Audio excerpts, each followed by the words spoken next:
everybody. Welcome to the City Girls Pod. And this is the show where we are talking about And Just Like That and Sex in the City. And we are in season 2, episodes 10, 11, and 12. We're really excited about it. And I'm film critic Rachel Wagner. Jax is here. Hi. And we have a special guest today. This is so fun. Our friend Natasha Alvar is here. Natasha, thank you so much for coming on.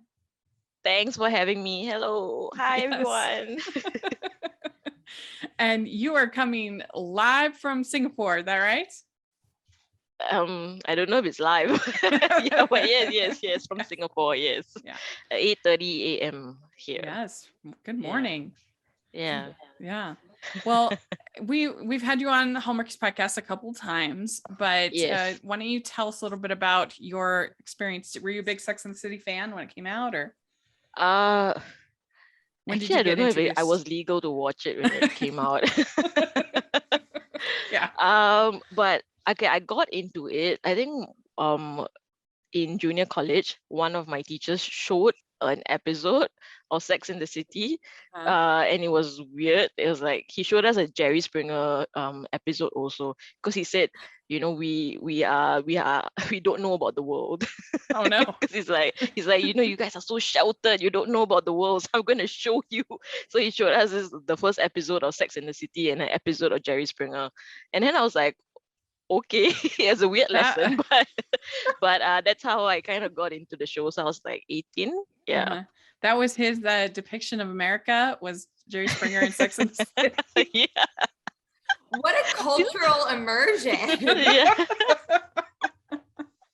Wow. So that's the first thing I knew about America. That's funny. Yeah.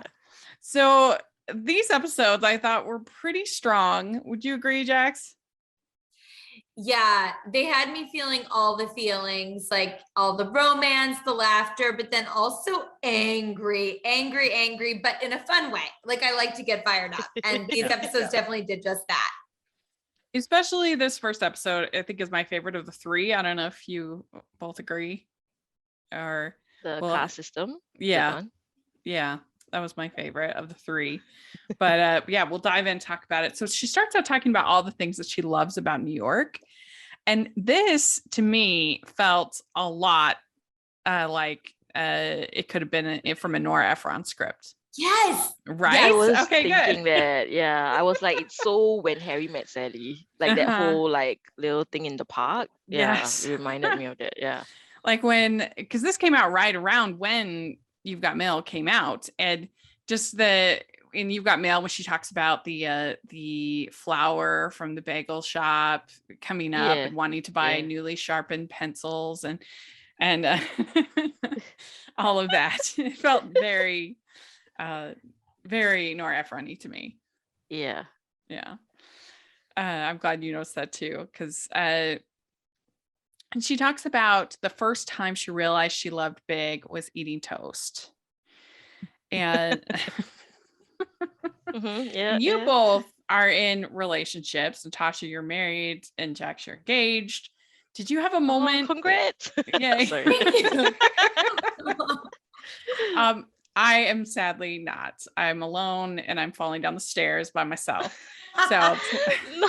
Well, if anyone's interested, please comment. Rachel, hot Boston Jake. We're still Wow. If you're out there, please comment. But did you feel like you had a moment where you realized, like, this is it, this is the person that I love, I want to spend I don't know, what do you think? You don't have to share, but did you have a moment like that, Natasha? Yeah, I had a moment like that. It's quite tame, so I think I can share it. It wasn't toast or anything. I was on a bus and I was gonna meet him at IKEA. Do you guys have IKEA? I don't know. IKEA is like this furniture shop. IKEA. IKEA. Oh yeah. Oh, yeah. All right. Furniture. So yes, correct. So we were gonna go there for, I don't know for what reason, but I was on the bus and he was at the bus stop waiting for me, and then the bus just like moved past him, so I could see him before the bus stopped, and I kind of knew at that point, like the way he was just looking. Yeah. He didn't even Oh, see me yet. Yeah. So it was then that I knew. Yeah. that's so cute. I love that. Uh, uh, Jax, what about you? Did you have a moment? I mean, I'm still waiting for it. No. Gotta make more toast. More toast. What I really liked about this episode with this is that I do feel like when I had that feeling about Alex, it was just in a very what people would think is just sort of an average or mundane moment. I remember we were in his apartment and he just said something really funny and silly about like football or soccer, and there was some sort of like miscommunication because he's British and it's the same language, but it's not the same language. And I just was like, oh my gosh, I just love him. And I didn't share it. So I related to Carrie in these ways of like, she wants to tell him and then she almost says it. And then when she finally does say it, it's kind of a disaster. Yeah. Yeah, I mean do you that's. feel Oh, do sorry. you Go feel ahead. like the guy needs to say it first?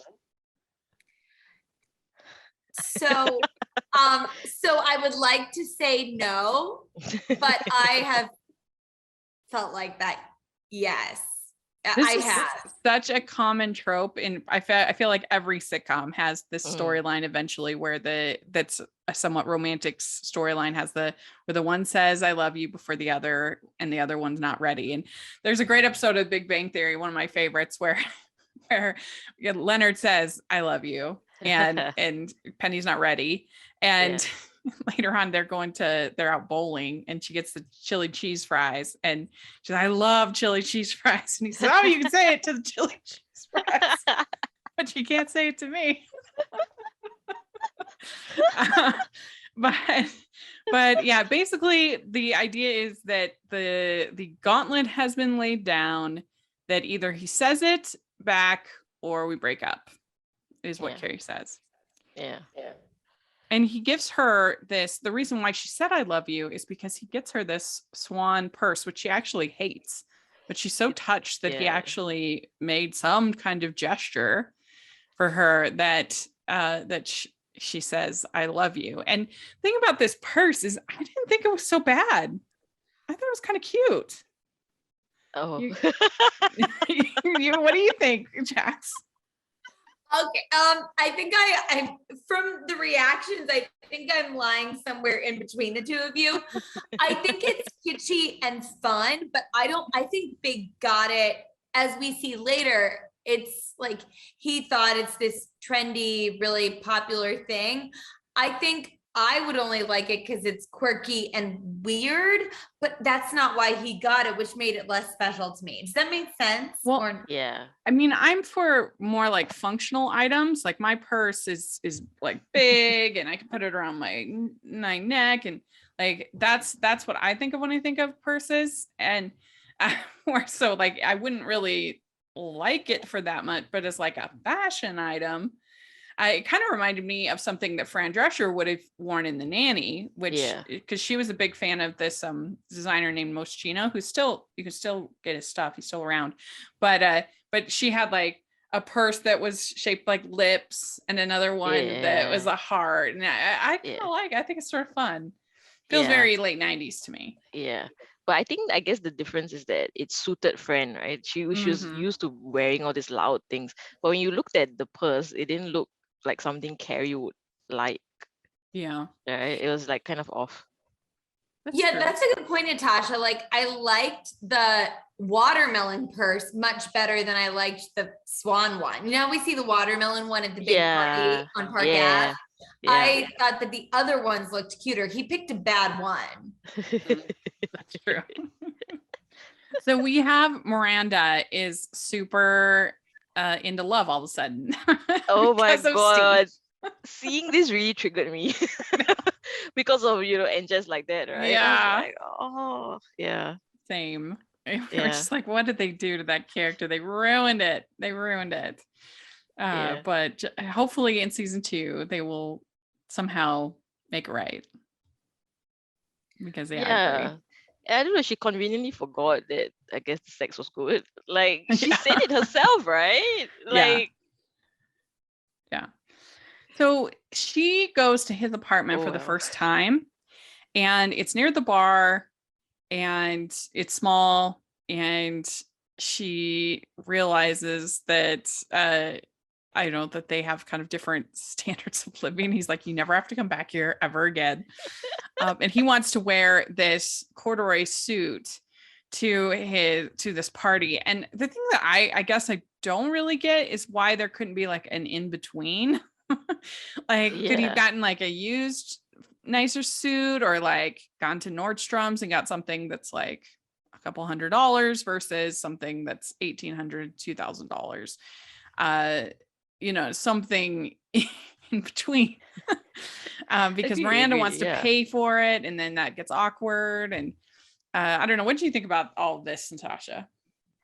I agree with you, right? I think he just needs to look nice, right? I mean, it wasn't like a, very particular kind of party. It was just kind of a hang, isn't it? It was a gathering, right? So she wasn't receiving any award or anything like that. So I thought it would be fine if he just wore like a nice shirt and a nice pants. And you don't it doesn't have to cost that much. I mean, kind of like yeah. in Always Be My Maybe. I don't know if you've seen that. I love Oh, it. When I love that. Oh, he's like looking at this, he's like, no, thank you. And then he goes and buys one for like $100. Because honestly, who can really tell? I mean, maybe super fashion people, but certainly I doubt any of these lawyers are going to be able to tell the difference between a well done suit versus a designer suit. I mean, a lot of times it's just the name. You don't really, because like with dresses, you can tell the difference because like there's more going on, but a suit is a suit. I mean, I tried to order a wedding dress on ASOS when I thought I was being frugal. I was like, oh, I wore it. I was like, okay. Doesn't look good on me. I don't know. Jax, what do you think about that? I mean, I found this whole series of events to be very relatable. Only I'm the Steve. Like when I first started dating, Natasha's that. Like my fiance Alex, he's a banker, and when we first started dating, he'd be asking me to go to events, and I would be going into the poorhouse even further than I already was. Because one, I would have to cancel whatever work or side hustle I had at the time, whether it was like acting coaching or babysitting or doing anything like that. I'd have to miss that like shift, which like Steve did at the bar. And then I'd have to buy something nice to wear. And I just could not afford it, but it was too awkward and too early in our relationship to be honest about it. And also with Steve's apartment, that was the reaction when Alex visited my apartment for the first time. He was kind of like, never again. And are you okay? So your walls look like That's that? funny. I mean, it kind of reminded me of when Carrie dates the college kid, that apartment. Remember? That was nasty. But yes, relatable. Was it? Am I thinking of the right guy? Is it the guy from Friends? No. I can't remember. It was just gross. The apartment. I remember that. I just remember her trying to go to the bathroom with no toilet paper. Right. Well, so Charlotte says this is not going to work out because not only are you, do you make different amounts of money, but you're from different education and social classes.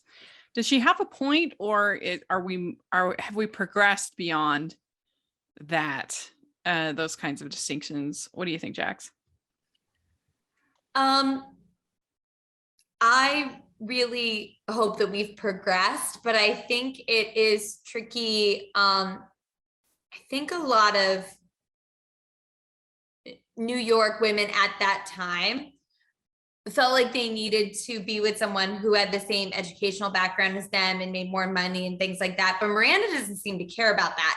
I think what I found upsetting about this is, look, I love Steve. I'm Steve Stan, but the fact that he was so uncomfortable with her making more money than him, I get why he didn't want her to buy him the suit, but the way he canceled really bummed me out. And I thought it was really unfair to her. Well, and there is an interesting gender dynamic to all this because basically I think it's Charlie who says rich men date not rich women all the time. It's normal for the guy to have the money. And I still think that there is some remaining residue of that. I still think it's just not as socially accepted for the woman to be the more successful one, the more powerful one, the more wealthy one. I don't know. What do you think, Natasha?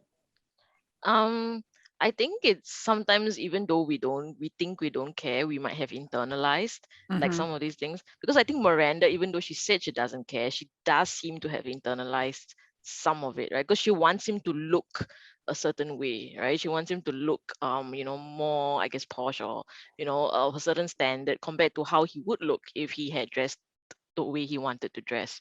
So I think we have kind of gotten to a point where, it doesn't really matter, but I think it also depends on how much we've internalized and how much that can impact our lives, right? So I mean, it's easy to say, love doesn't look at money, right? But when you have to be married and live with the person, then money becomes a huge thing, your finances, how stable you are. Yeah. So I think as a man, sometimes, they feel the need to be that source of stability in the relationship, to provide, even if the woman doesn't need it. Yeah. Yeah, I can see that. And I think that we also have sometimes these ideas of things that sound really nice, but when actually put into practice, maybe we don't. Things we think we want, something like we want an ambitious partner. Sometimes people will say that. But then when you really think about the things that go into making somebody ambitious, right, possibly never being home, possibly, working all the time, all the different things, as opposed to somebody like Steve, who had maybe not as ambitious, but is perfectly happy being a bartender. But Miranda likes that, but then also is like, oh, I want him to be more ambitious. But do we really want, I think sometimes we sometimes can buy into labels and hype. Yeah.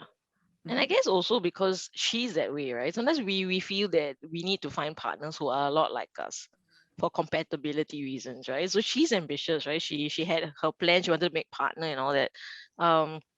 So she might have kind of, even though she likes Steve as he is, right? She might have felt compelled to, want that. And also I think society kind of tells you that you should want a partner like that, a go-getter, right? Yeah. Yeah. Yeah. So Big basically tells her, I'll say it when I'm ready. And then he also says, if you want to take back the purse, you can, if you don't like it. And then she says, this is the first time I wanted to tell Big that I hate you. So she wanted him to basically play along with the whole thing, with the whole ruse. Yeah.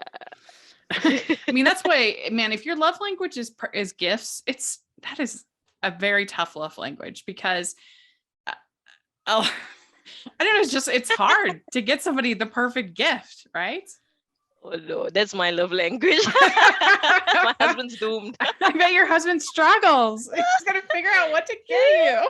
It is a thing, right? Because he's a very simple man, but it's like sometimes you just want to feel like someone thought about what they want to give you, like they just the idea isn't, the gift doesn't need to be like something I would use. It just has to be like, you thought of me when you bought this. Yeah, because I think I put a lot of thought into the gifts that I get people. I overthink everything.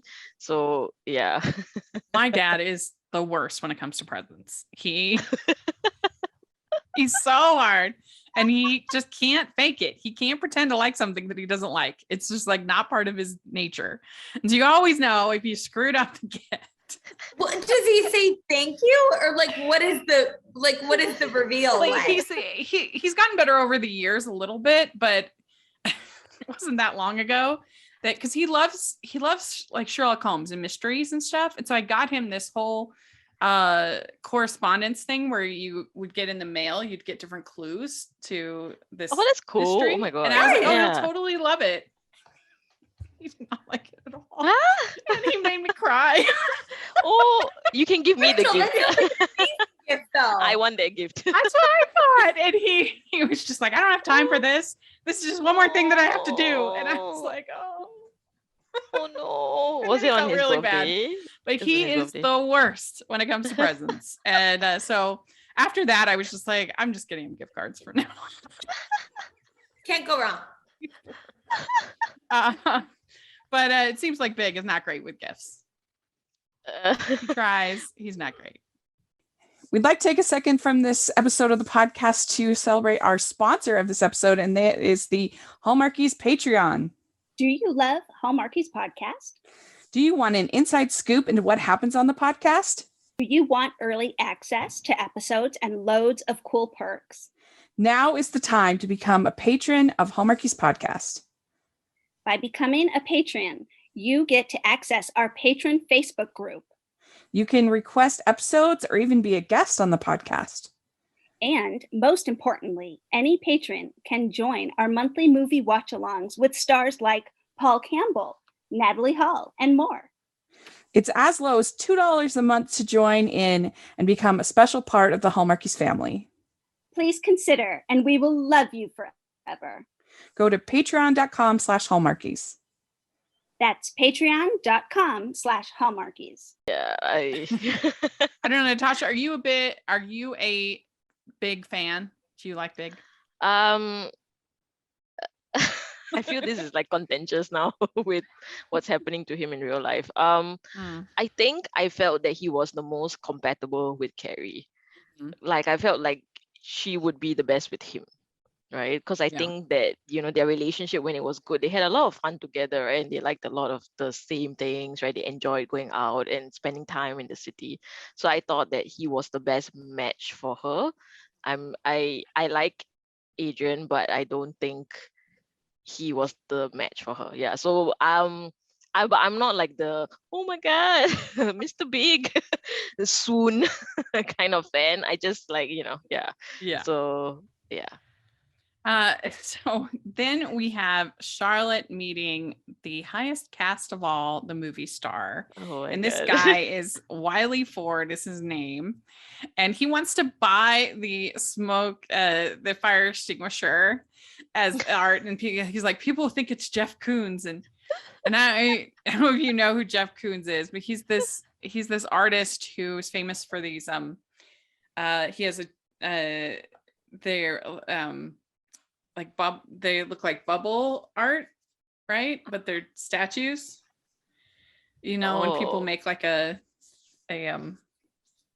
out of a bubble, out of a balloon. That's what I'm looking for. Balloon, not bubble. Oh. I don't Balloon know his art. stuff.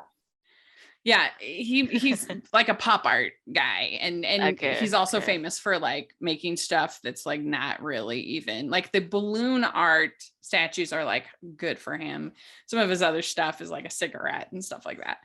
But Okay. anyway, yeah. So they have this meet cute, I guess, and then she ends up becoming one of his groupies. Jax, do you agree that the movie star is the highest cast of all? No, I want to say yes, because I'm such a fangirl of, as you know, of like movie stars, actors, writers, directors. I'm very into like those creative types, but not this one, you guys. Not this one. I was not at all impressed with his with his looks, with his personality. Like, I think movie stars become movie stars because they are, in addition to being talented actors, they have an it factor and they're very charismatic. Maybe they're not even that great looking, but they're charismatic and funny. And this guy did not fit the bill for any of those things. I was just like, ick.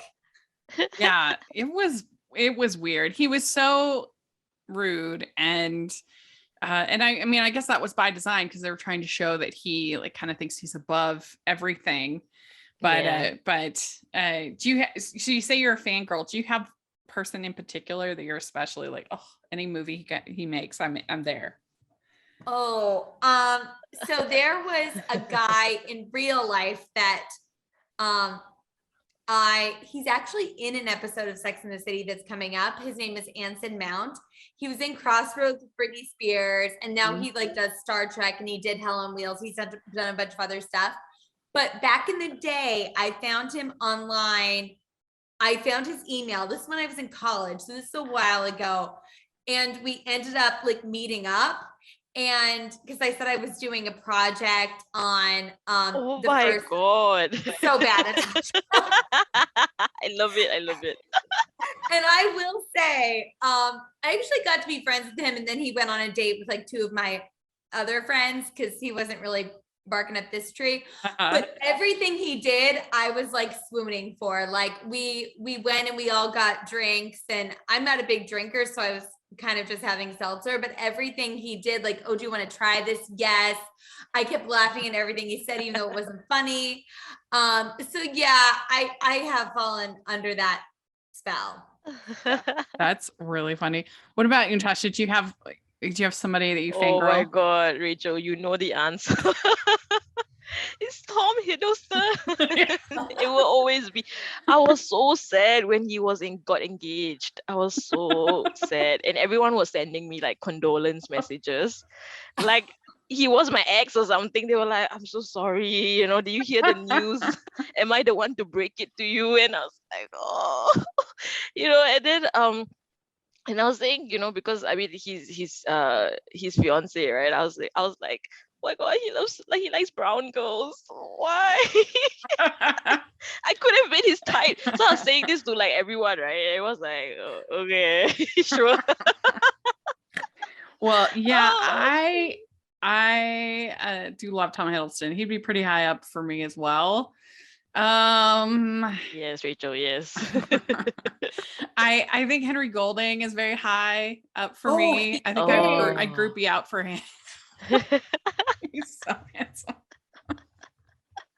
Yes, So, yes. Yeah. But the thing that's weird about, because I am very extroverted, I'm very confident, except for when I'm around a guy I like. Then I be turned into this like shy, quiet, like person, which does not help my dating chances at all. But it is true. But yeah, he's kind of the worst, this Wiley Ford's. He's terrible. Yeah. Yeah, I agree with Jax, right? I felt like he was not charismatic at all. And he was that guy from like Cougar Town, right? I think it's the one. And I just keep imagining him saying, "Petty care." And I was like, is that dude? Like I just couldn't get into it. Yeah. But I guess that's the point, right? That the show is trying to make, right? Like, you know, he can be this like not desirable guy, but you know, women will still chase, I guess, you know, certain women. Yeah. And he doesn't respect her boundaries. And finally, the thing that pushes her over the edge, I was like, oh. Yeah. It was a very it was a surprising request, I'll just say. Oh Lord, yeah. Yeah. Well, and so then Carrie and Big go to this party with one of his uppity friends, and they have no brown food. I have never heard of that in my life. I was offended. Excuse me? Yeah. Well, and so we also have in this episode, we have that Samantha is dating a guy who has a servant named Soom. And she's making all this good food and is very dedicated to him. And then as soon as he leaves the room, she becomes this crazy person. Which kind of goes all into this whole theme of class and castes and everything from this episode, which I think made it really interesting. But I don't know. What did you think, Natasha, of that whole plot? Did you think it was funny? The Samantha one? Yeah. Yeah, I mean, I found it funny, definitely, right? But I always think it goes back to the idea, I guess, that there can only be one woman in the house, right? Yeah. Yeah. So, and she's kind of like, even though she's his servant, like she's kind of perceived herself as this woman of the house, and yeah, I mean, I don't know, when he was like comforting her at the end, he was like shirtless, and I was like, okay, like Yeah, it seems like, are they obviously. gonna be becoming more than Yeah, I feel like there's workers? something, I don't know what's happening there, but yeah. Yeah. So, but I kind of felt that, I guess maybe because, I've seen the whole series, right? I felt like the Samantha and Charlotte subplots were a little bit like, I don't know, like they're just there for the comedy, right? So the emotional elements were Yeah. more for Carrie. Yeah. Well, we've talked about that before, that really in End Just Like That, they give a lot more time, maybe because Samantha's gone, they give a lot more time to Charlotte in that show Yeah. than they did in the original show, Yeah. especially. But yeah, I don't know. What do you think about Soom and Samantha, Jax? Yeah, I really think that it's a definite situation of Zoom having much more power than we thought she did in the beginning. And I would not be surprised if they end up living happily ever after. I mean, you saw the way he was like, she's the one I want to protect. And it wasn't, he's into her. Yeah, I mean, somebody could make me all that delicious food. Go a long way. Right? Yeah. And she's beautiful and loyal, Yeah. and I think fiercely protective of him. And you know what? Clearly, like yeah. Samantha isn't good for him. Like, come on, get out of there, Samantha. It's like there's one woman, she's here to stay. Yeah. So one thing we've talked about a lot on this show is just how much Carrie smokes is just so surprising. It's so, you would never see that in a million years in a show today. It's just smoking that much. And she has to smoke outside. She can't smoke inside for the party, and she's kind of annoyed about that. And then she meets up with this guy, Jeremiah, who she knew before. And he's showing her his tattoo. And then the party thrower comes out. I forget her name. It was like Camille or something like that. And she thinks that they're having fun. And she tells Big. And so then it gets all this conflict. Oh, look, I'm not one to judge. I've made plenty of weird little mistakes. So I'm not trying to judge Carrie, but she looks like a piece of hot trash at this party, trying to light up, then outside, and they think she's going downtown on the guy. It's like she is not having a good showing. Yeah. I think when your significant other invites you for like a gathering, I think you should kind of be that supportive figure, and not make it about you. But I guess it's because things had spiraled from the lack of I love you, right? So she's like not in a good place, right, rage wise. And I think the juxtaposition of her outfit and and how she looked with everyone there, right, kind of made it obvious. But I thought Big he didn't make it into a thing, right? Like he was just like, apparently someone saw you doing this. What's that about? Like I thought he was quite like calm about it. Yeah, and she was the one kind of being quite dramatic. Yeah. So then Jeremiah ends up going home with her, but they don't have sex, right? Yeah, they apparently don't. Yeah. I think they were too drunk for anything of substance to happen. Yeah. They say it really fast. And I was like, what did they say? I think they said, no, we didn't do anything. I'm pretty sure, but it was fast. And so then Big calls and he says, I effing love you.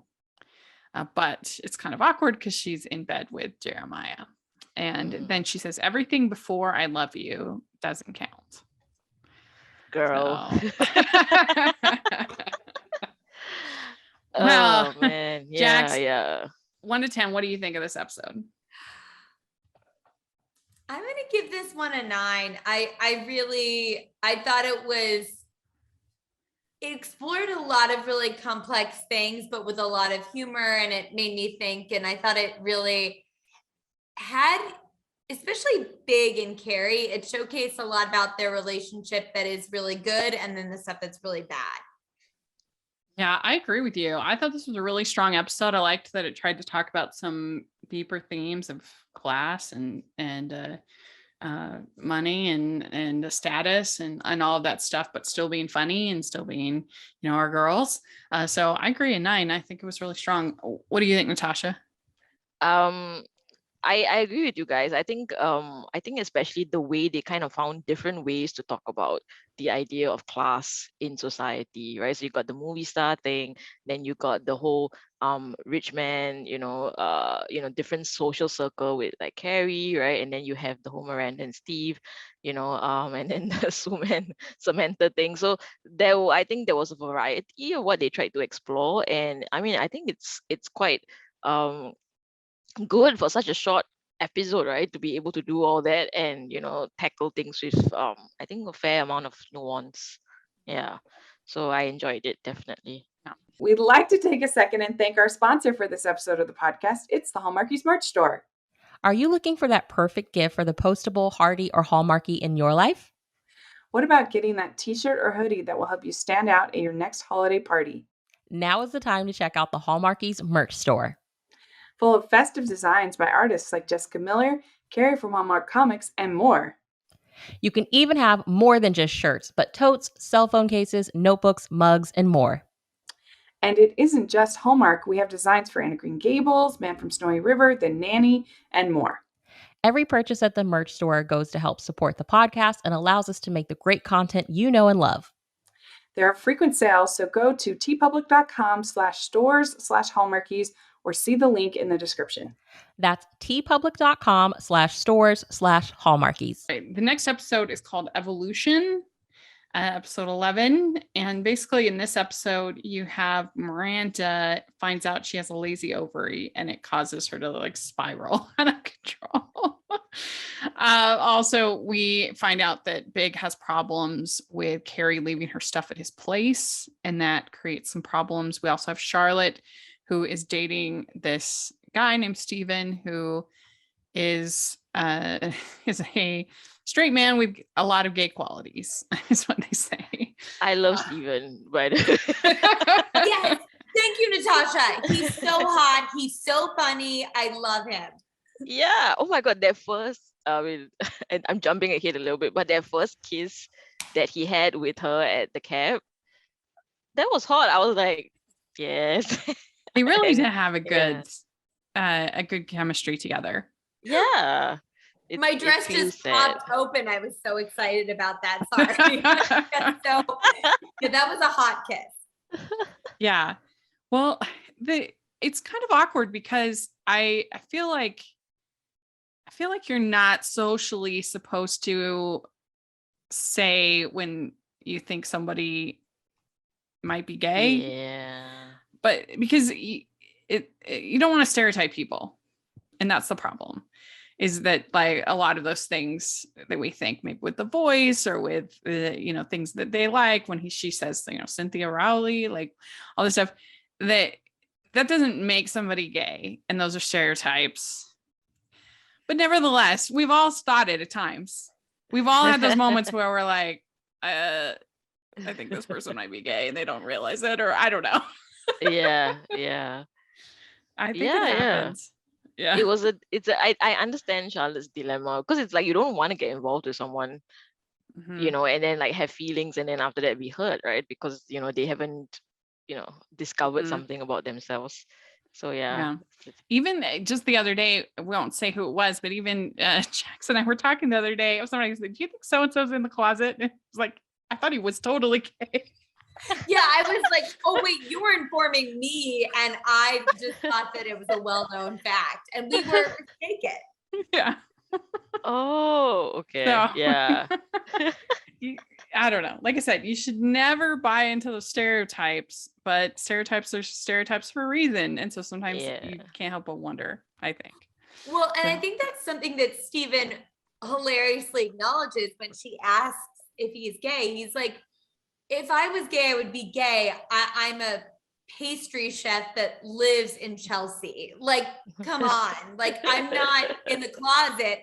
I would actually have a great life if I was gay and wouldn't be afraid to say I was Mhm. gay. Yeah. I mean, basically it seems like this is almost kind of the metrosexual thing that that kind of came like Ryan Seacrest sort of thing. I did think it was funny when they say, why do people say she's the cat's pajamas? That was funny. What's the one that they invented? Something tuxedo. Dog's tuxedo. Dog's tuxedo. That was cute. Yeah. I felt sad that it was so short-lived. Yeah. So it's nice. Yeah. Bring it back. Yeah. Maybe I'll make that the title for this episode. End the dogs. Yes. Dogs tuxedos. We also find that Carrie has now fully done her business in Big's apartment. And I'm sorry. Yeah, I think that is like a pretty big step in the relationship, right? But I don't know if guys care that much about that. But there is a really funny How I Met Your Mother episode with that, where Marshall, he doesn't want to go to Ed at the office. And so he gets a hotel room at one point, and Lily's like, are you cheating on me? And he's like, no, I just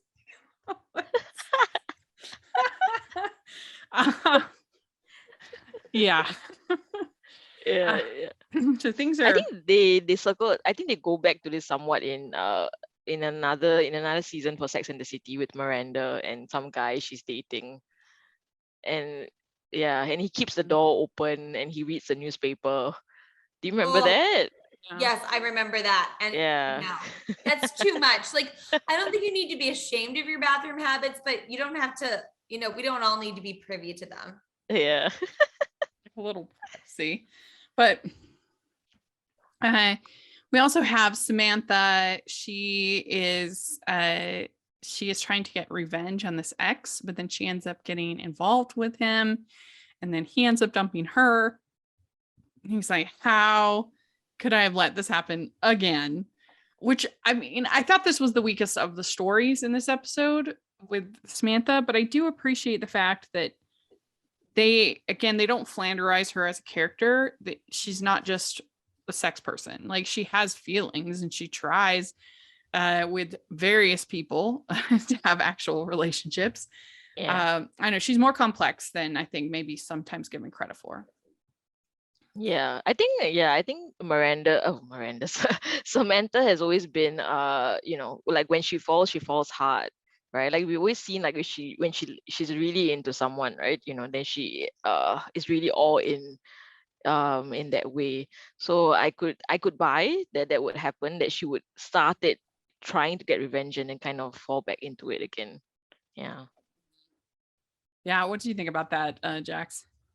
Yeah, I do think some of what we see with Samantha, yes, she has fun with sex and she likes casual sex, but some of it is a defense mechanism. And I think that we see that this guy is the one who kind of started that all along. And it was a bummer to see her not be able to get that revenge and then to be left in a place where she felt so vulnerable and duped again. Yeah, I agree. So we have also Miranda going on this date with this guy that has the hair plugs. And I think that definitely, as much as they kind of portray Charlotte as a snob, I think that Miranda is definitely more of the snob. But then this guy was just the worst because I mean, his whole speech about how we want desperate women having children at 50, like, that's none of your business. If a woman wants to have a child at 50, then go for it. It's hard. Yeah. It'd be difficult to do, but I mean, it's none of your business. Yeah. And I think the fact is that when a woman shares something about her body, like what that's happening, is quite a vulnerable thing to share. And then he just kind of like was in total ass. And he was like, why don't we eliminate men altogether? Okay, and we can eliminate you. Oh my god, yeah, he's just the worst. He was the worst. I mean, like, I don't mind a man who is balding or receding hairline. That's fine. I've been attracted to men like that. The hair plugs are fine, but what is just so annoying about the hair plugs is the fact that he feels like he needs to talk about how amazing they look because it just shows how self-obsessed he is. Yeah. I just, Yeah. ugh. His whole never say never attitude. And then we have more with Charlotte and Stefan, and he says he loves Cher, and he's just like, and then there's a mouse in the glue trap, and there's nothing more disgusting than a mouse in the glue trap. I have had them before. I have glue traps in my house. I've had a couple. It's been a while, thank goodness. But One time there was a mouse in the glue trap, and I put a box over it, and I had my oven mitt on, and I'm like, and then I took the box out to the dumpster. I came back, and it was still there. No, I had to do it all again. What? So you didn't put it on the mouse? No, I guess not. Oh my god. I had to go through this whole horrific process. Oh my god. But yeah, there's nothing more disgusting. Yeah, and I thought that she was too harsh about it because, like, okay, I mean, we don't get mice here, thank God. But we do get roaches, right? Because we stay on the second floor. So I hate cockroaches, right? So it's like, I think there was one time where we were here, and then suddenly I felt something run over my leg, right? I was like, what's that, right? And it was the cockroach, right? And I was and my husband Even was when you beside hear that, me. Yeah, sound, and it went over my leg. I was like, I was dying, right? And my husband was beside me, and I was like, quick, do something, right? So you expect him to like take something and hit it or what, right? And then he just ran to the bathroom to get the spray. I was like, why? Because by the time he came back, it had like zoomed behind something already, right? I was like, why? Yeah, he was like, yeah, and he started like, so I think I did have like that Charlotte moment, but then he started educating me about cockroaches and eggs, and he was like, no, you cannot hit the cockroach and all that, right? And I was like, okay. I think I might be reconsidering my Singapore plans. No, it's lovely. It's like 1 or 2 in a year. It's okay. Yeah, I mean, you live in New York, Jax, so you've dealt with it. Yeah, Glue I traps. dealt with the mice and with the cockroaches. The thing with we used to always have mice in the apartment that I lived in with my best friend, who's a straight guy, and my boyfriend at the time. And one time we had a mouse in a glue trap, and it was me and my best friend, and it got caught, and we started screaming. And then my boyfriend came home, and my roommate, who, like I said, straight man, also just like my boyfriend, he was like, great, we'll let the man of the house take care of it. You're like, that's a hero moment. That's a hero moment when he takes that. You might as well just gotten engaged then, because but then, like, conversely, Alex, my fiance, he didn't have cockroaches growing up in England. So when he had them here and we had them in our last apartment, I would have to not tell him when I found one and find a way to dispose of it, so his delicate constitution would not have to deal with. Oh my god. Okay, yeah. So yeah, so men can just be men in that way. They don't have to be the hero. Yeah, Stefan was pretty brave, really, when you think about it. Thank you. Yeah. Guys, this I have to say, this makes me so mad. They even have incredible sex. Like, he's amazing. You cannot just break up with him for that. Like, that's just so I couldn't deal. And he cooks, and he can cook, he can make you pastries. My god, I'm like, yeah, I'll sign on the line. Yeah. Sign me up. I agree.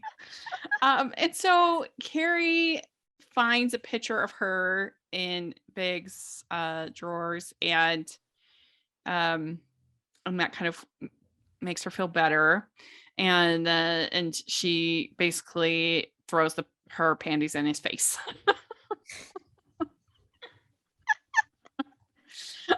So that's how it kind of ends.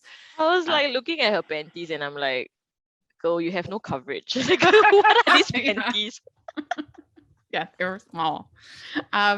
Natasha, what do you give this one, 1 to 10?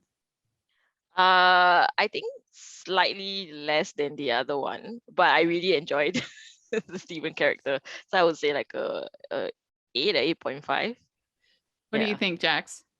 I was actually going to say an 8.5 too. A little bit less than the other one, but there was a lot of fun stuff in here. Mm-hmm.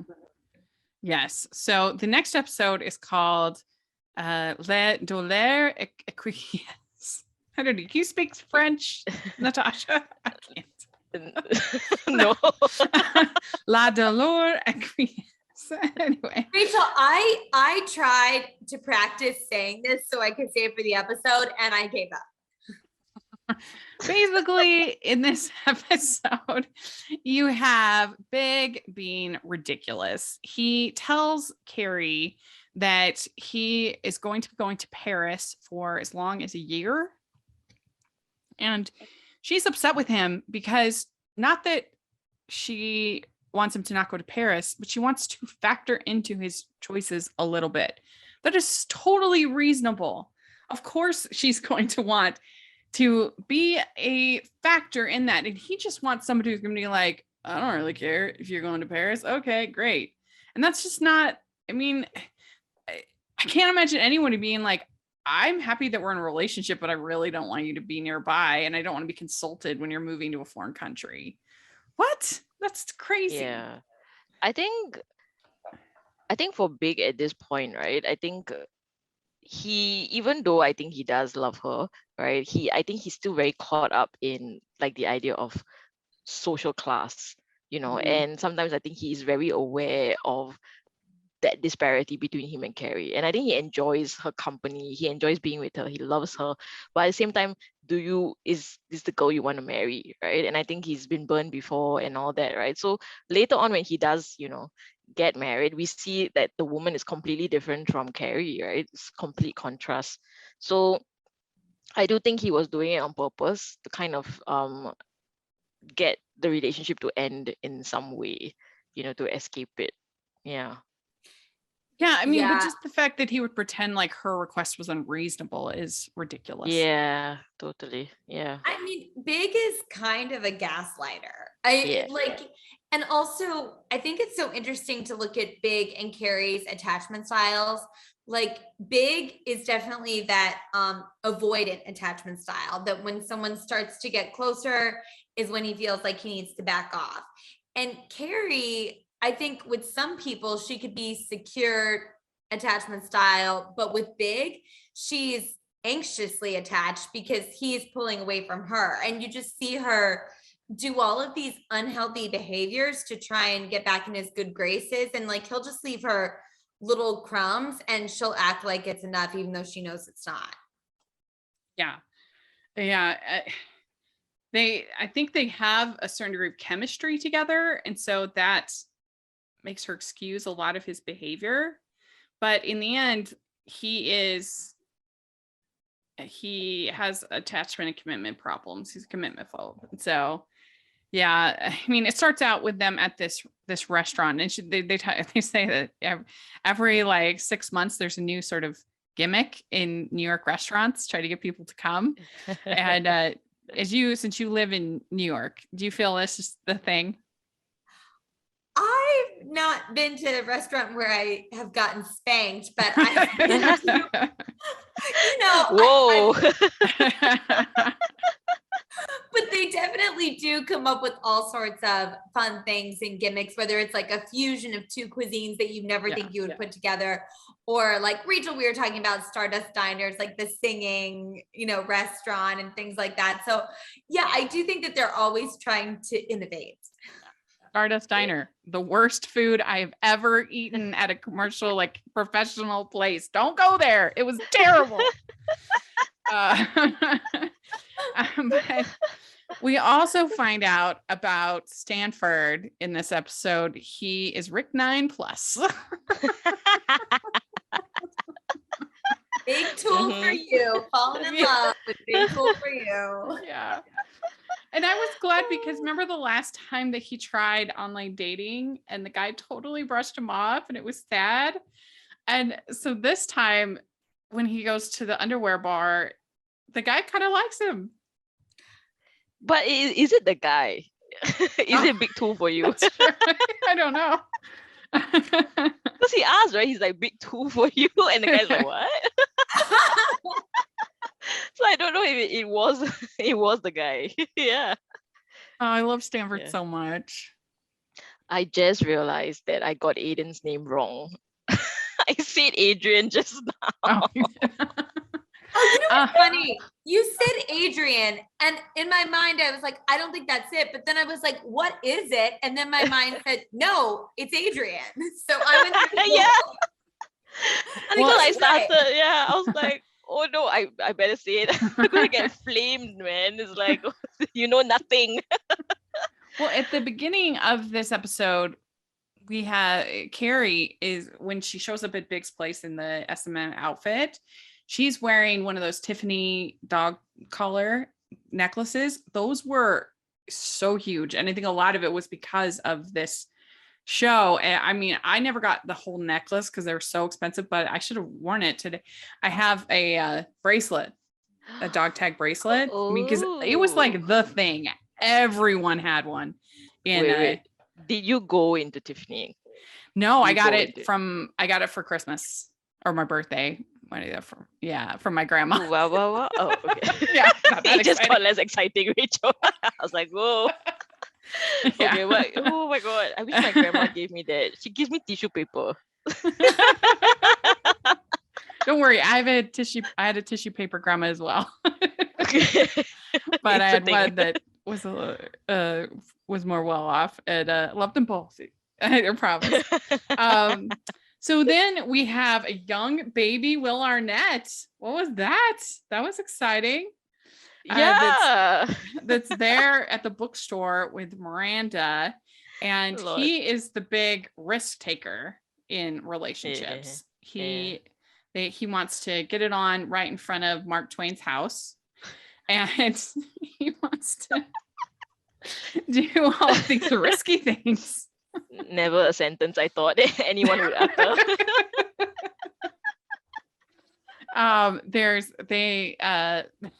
They get it on in the cab, and the cab driver keeps like looking back, and she's like, The poor man, he's gonna like disinfect his seat. He's like cushions. But I was like, I think it's a little bit of a shame because I felt like they have pretty good chemistry. Yeah. Well, it's like the Steven thing, right? That like they're just these characters that just brought on for one episode, like character arcs, and then with stuff like You agree, Jax? Yeah, I mean, watching this back, like watching Sex and the City back now and knowing we're going to chat about it, these women really let a lot of great guys slip through their fingers. I'm like, we need to have the Will Arnett, Cynthia Nixon rom-com. I think that needs to happen because they have such good chemistry. They are cute. Yeah, that whole like, meet cute at the at the bookshop thing. You get a revival of She Loves Me on Broadway, Cynthia Nixon and Will Arnett. I don't know if Will Arnett can sing, but he can make it work. Yeah. Totally make it work. Yes. He was Lego Batman. He can do it all. Free idea out there if you're listening. But we also have Charlotte, that she is enticed by her love of shoes, and she goes in, and basically the salesman at the shoe place has a foot fetish, which seems like a very dangerous combination. Yeah, that should not be his occupation. Yeah. I mean, he's not going to be selling many shoes. I mean, I guess, are we supposed to assume that Charlotte's feet are so gorgeous that they are tempting to him, whereas other people's feet aren't? Yeah, I don't think my feet would tempt him. He just be like, cover those up. Yeah. Yeah. I mean, I personally can't. She's going to spend, at first it's going to be $400, then $200. I can't hardly think of any time when I've spent $200 on a pair of shoes. I mean, maybe before my mission when I was getting ones that were like really sturdy that were going to last me the whole 2 years. Yeah. Like being out and makes maybe, but I don't even think that.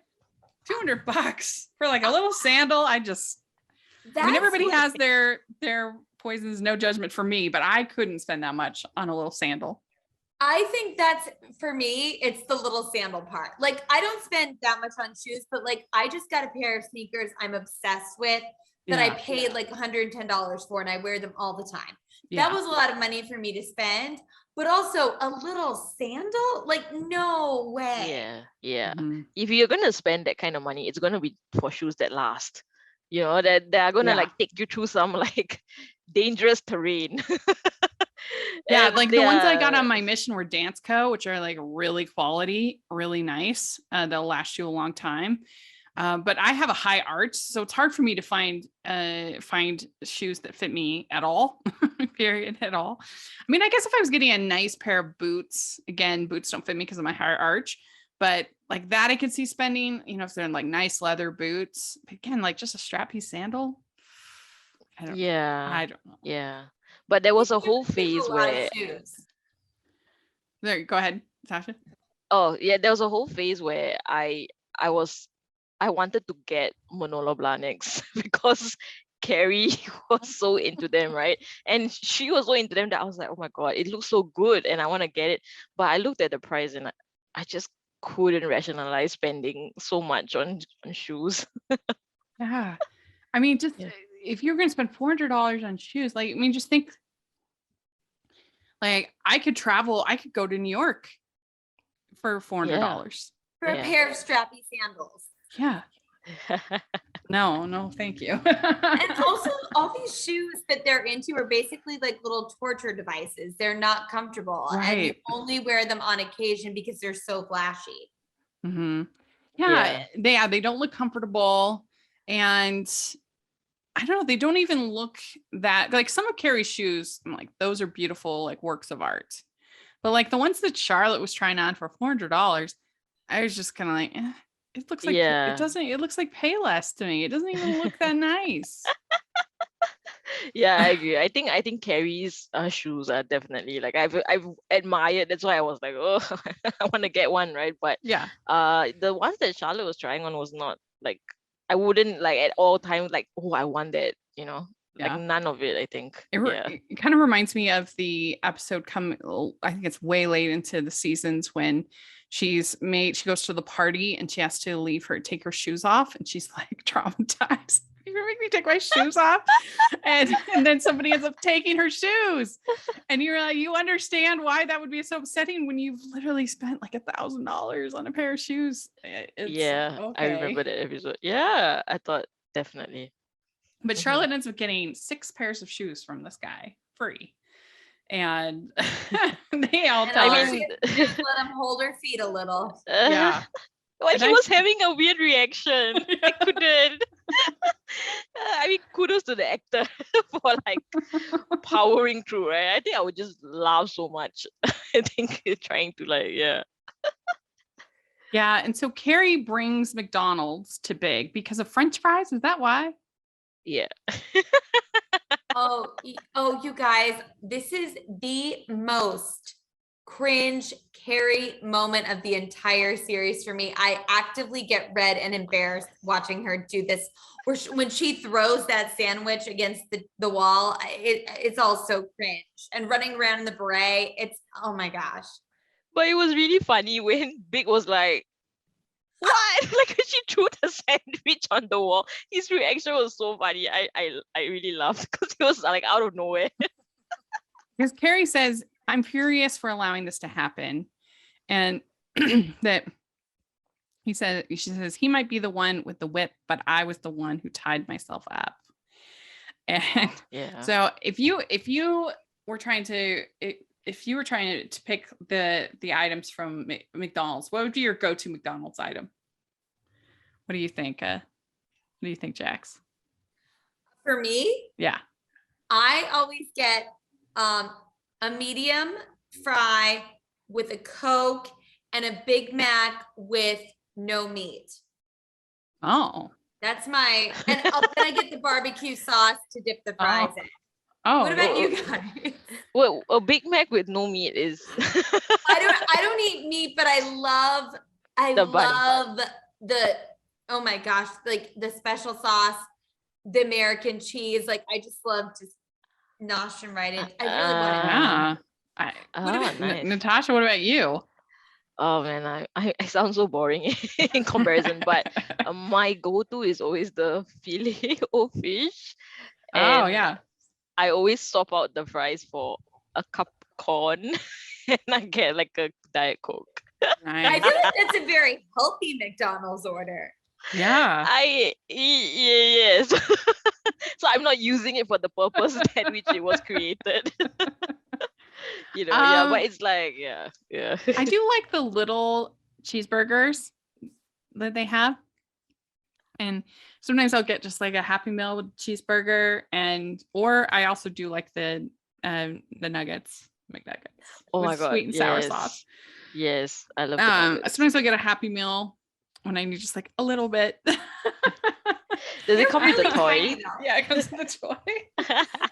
The fries I love in the Happy Meal are so small. Like if you're, oh my gosh. Oh my God, this is my Happy Meal. Oh my God. Okay, With the that's cute worth. mouse.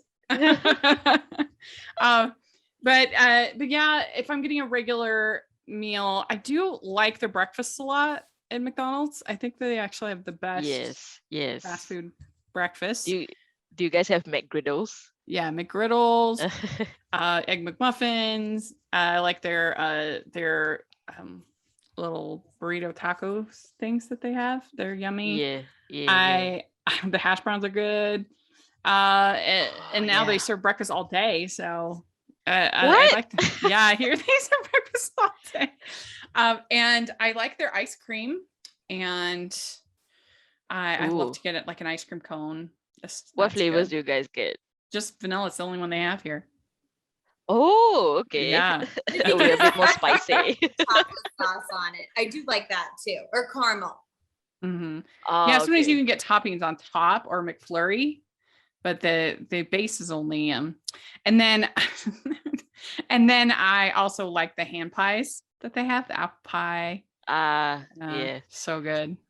But We get, because of the Asian, like, we Mhm. always get some quite interesting flavors. Yeah. So yeah, it's you have like Asian yeah. pear or something like that. What do we have? Oh, we had matcha. So like Okay. matcha ice cream. Mhm. So suddenly I can't remember any. There was one that I had was disgusting. It was sea salt sundae. The sea salt McFlurry. And so we were like, ooh, and because it was like blue, right? And it's like, ooh, like we were like, let's get it. And when I was like, oh God, this is gross. Because it's like salty, right? Well, And you're people like, like the Shamrock Shake a lot, but I don't know. It tastes like drinking toothpaste to me. I mean, this is where the debate about chocolate mint ice cream comes in, right? Like mint ice cream in general, Yeah. right? Is it toothpaste? Is it ice cream? Am I brushing my teeth when I eat this ice cream?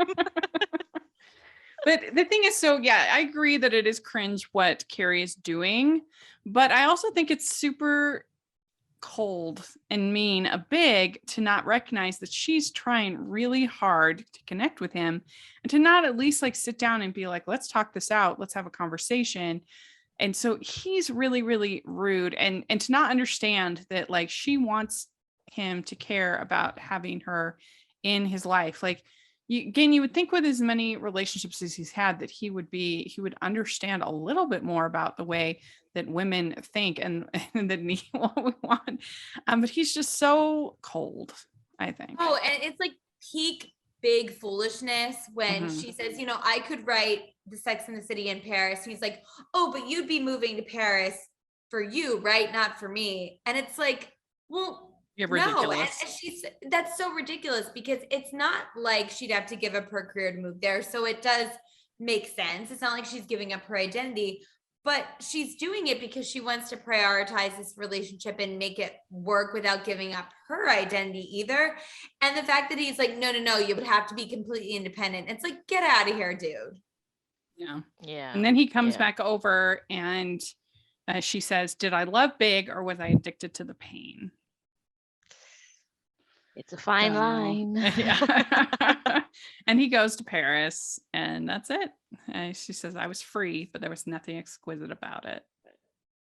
Yeah. So I wanted to ask Billy. you guys, what do you think about that moment where he keeps telling her come back to bed, Mhm. but she doesn't, right? Like, do you think he was trying to, reconcile in some way? What do you guys think? I don't know. What do you think, Jax? I do. And I think that it's this whole thing with Big's attachment style of being avoidant. As soon as he feels Carrie pulling away, and by that point, she really has, she knows she has to cut herself off. He's like, but wait, come back. And I don't think it's necessarily manipulative or conscious, but I think that for Big to feel safe for whatever reason, he has to feel like the other person doesn't need him. And once he feels that, then he wants them back. And it's just a vicious cycle. Well, and I think that he wants to have her in his life without communicating effectively and without listening to her at all. And so that's kind of his way of doing that. Like, I want you here, but I'm not actually gonna like listen to anything you have to say. So Yeah. So I guess, he wants all the perks of having a partner, but not the hard stuff that comes with, being a partner. Yeah. yeah, agreed. Mm-hmm. Well, Jax, what would you give this episode 1 to 10? I give this one an 8. I thought it was, again, really solid Sex and the City, but I think not as strong as the other two for me. And also just, ends on a little bit of a bummer. So while it's good storytelling, I still was left going like,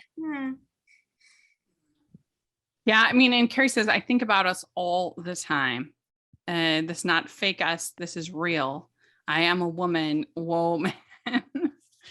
And he just doesn't. He doesn't care that much. He wants somebody that's just kind of his they like the whole Nick Mo. You remember the Nick Mo thing and like the 2000s, the non-committal makeout part? That's what he wants. He wants that, something like that. That's just like in and out. I don't know. It's frustrating. I would probably give this actually more like a 7, I think, for this episode. What do you think, Natasha? I think in terms of, I don't know, like, I guess because we know that Big comes back in some way later on, right? So I guess, it's not as poignant, as it could be. So I do feel, I guess I'm more on like a 7.5. So I think it's the weaker episode amongst the 3, right? But yeah, I think it sets up the whole dynamic quite well for later seasons, right? That whole consistent push and pull between them, right? And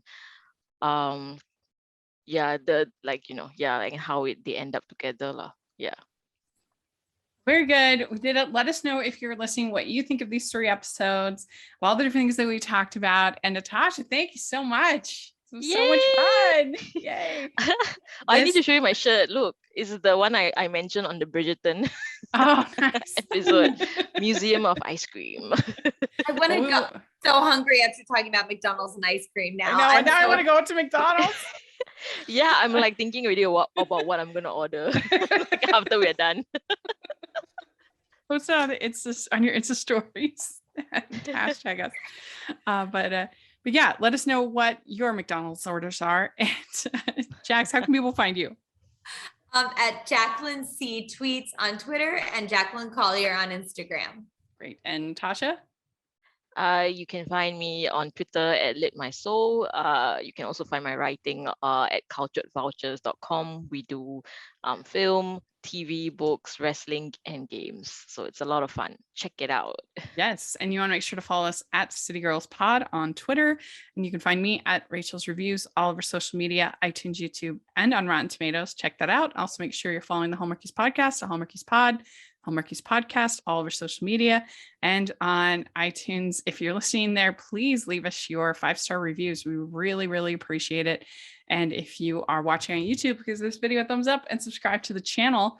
We also have our Patreon group, and there's just one more day when this airs one more day to sign up for our patron voicemail giveaway.